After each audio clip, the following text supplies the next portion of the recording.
Hi guys, in this lesson I'm gonna talk about the augmented scale and how you can use that to get some spacey sounds on top of different chords.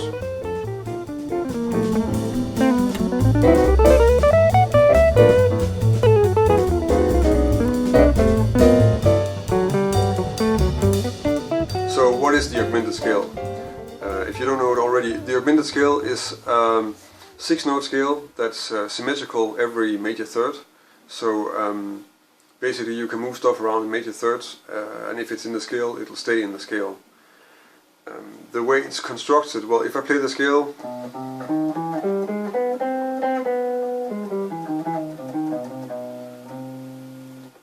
this is the basic scale. It's constructed of two augmented triads a half step apart. If I take these two triads and play them as a scale,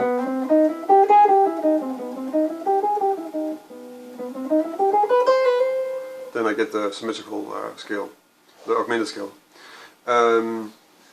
So that's how it is. Then how do we play it? Well, I mean, the fingering that I just played like this with 2 notes per string works well. Another 2 note per string would be this one.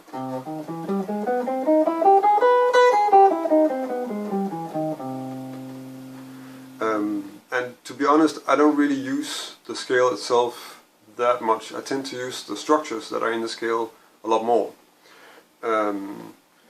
because I find that's a stronger way to make melodies with it. Not very unlike the way I approach playing with the diminished scale, using the triads in that too, which I made a lesson on, and I'll link to that here. So maybe let's first just look at the different chords that we can find in the scale. If I view the scale as being in C in this case, mainly because I have this leading note, then of course we have the C augmented and we have the B augmented triad, and we can just start changing notes in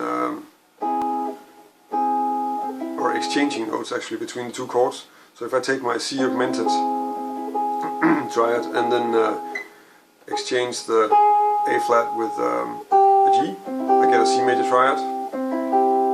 And of course, when I have a C major triad, that means that I also have an E major triad and an A flat major triad, because it's a symmetrical scale, so I can move everything around in major thirds. So I have that one. I also have a C minor.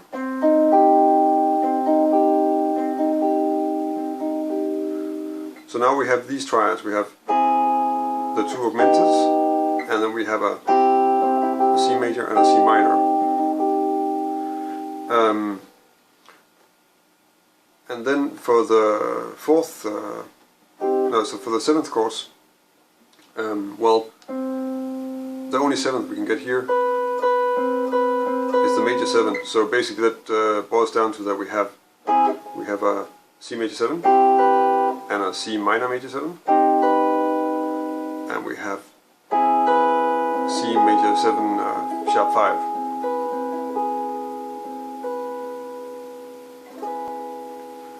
So now we have a few structures that we can play in the scale, and the next thing we should do is just to make some exercises and some basic lines using those structures to sort of get a grip on how the scale sounds when we're using it on a chord. So the first basic exercise that I suggest you check out is also probably the most famous augmented scale lick that at least that I know, and that's chaining the 3 triads, the major triads, together like this. And I think you will find that Michael Brecker does this quite often. I think I also have a recording of Oliver Nelson doing it, and I forget what he's called, James Spalding on a Wayne Shorter album does it too, I think.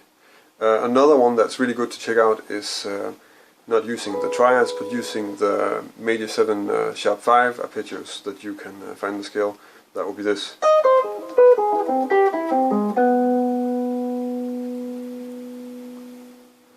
And the last exercise that you might want to check out a bit is trying to connect the triads in another way.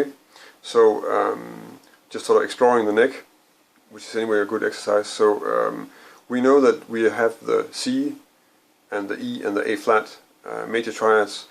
So what I'm going to do now is I'm going to play first the C, and then when I end on the G, I'm just going to take the next major triad from half a step above that, so that would be the A flat, and then the E, and then you get the C again, and so on and so forth. So if I do that here, that will be this.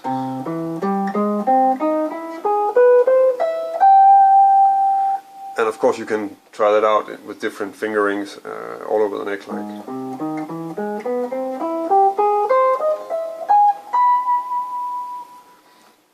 Just to explore the neck and get better at finding triads everywhere. Now that we have a basic understanding of what notes are in the scale and a bit what triads and what chords are there, we need to figure out where we can use it. I think the way that you use this, I mean, of course you can just use it if you have one of the chords that are in the scale. So if I have a C minor major, I can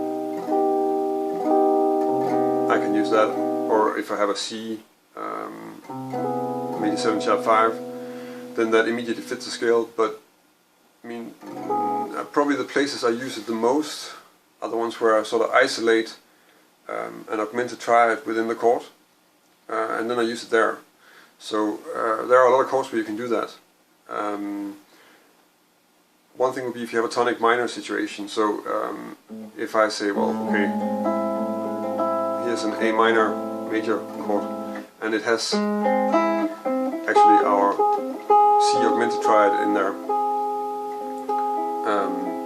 Then I might use the scale, so we have.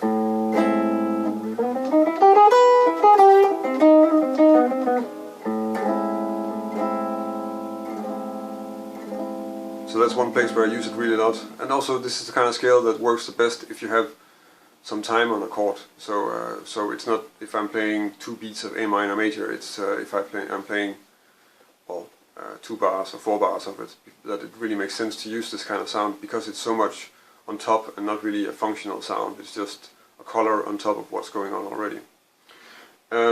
But still you can apply this every time you can find this structure in the chord, then you can get away with using this. So that means that we can use it on A minor major, and actually also on a C altered.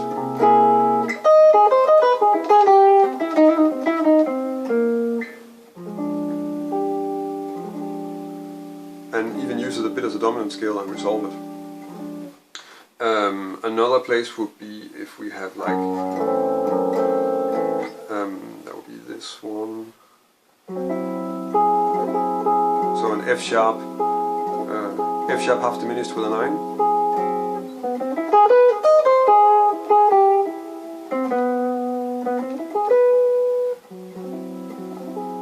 Or maybe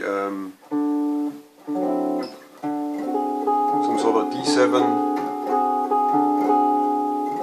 with a flat 5 or a sharp 11 and a 9.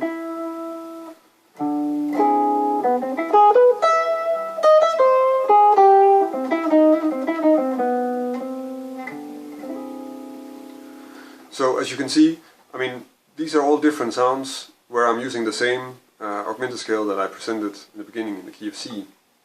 So that's a D7, F sharp half diminished, C7 altered, A minor major. And it doesn't fit completely. It's sort of just something that we put on top to make a surprising sound. That's the point of this, more than anything else. Of course, sometimes you can still use it in a functional context, but I think it's a little bit more in the special effects department. Let's try and work a bit at the different melodies that you can make with this, because the first set that I gave you, they were mostly sort of really using the symmetrical aspect and really just demonstrating the different chords that you can find. So for my taste, I think it's better if you sort of mix it up more freely, and and I'm just going to give you a few lines that shows how I might do that. Okay, so the first example sounds like this.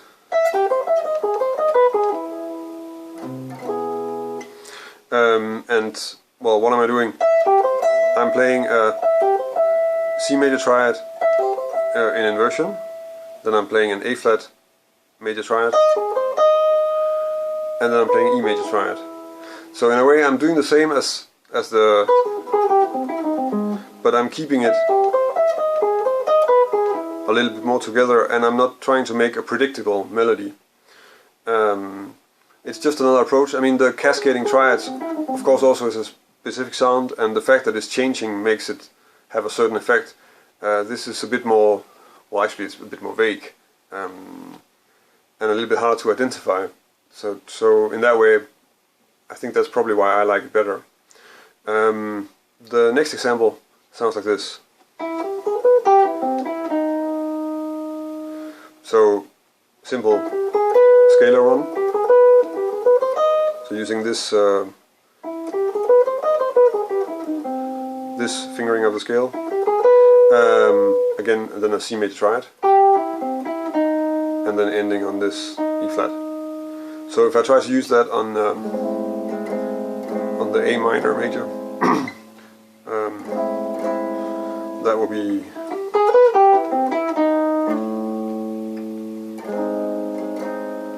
this sound.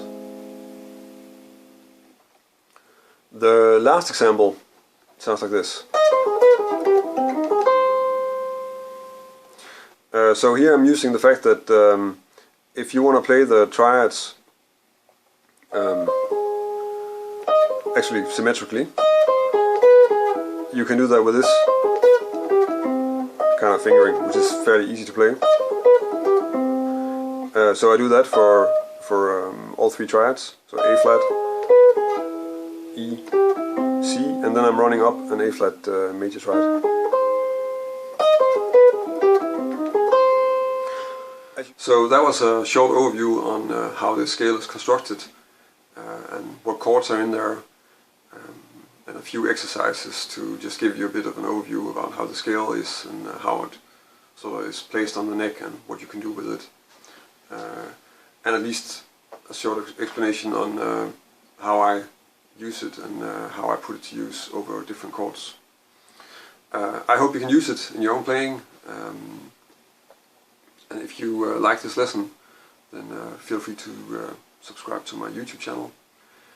You can also go to my website, where there's a PDF of all these examples with the lines and scales that you can download, and you can also subscribe to my newsletter. Then you'll be notified whenever I make a new lesson. If you like this lesson, then feel free to like it here on YouTube.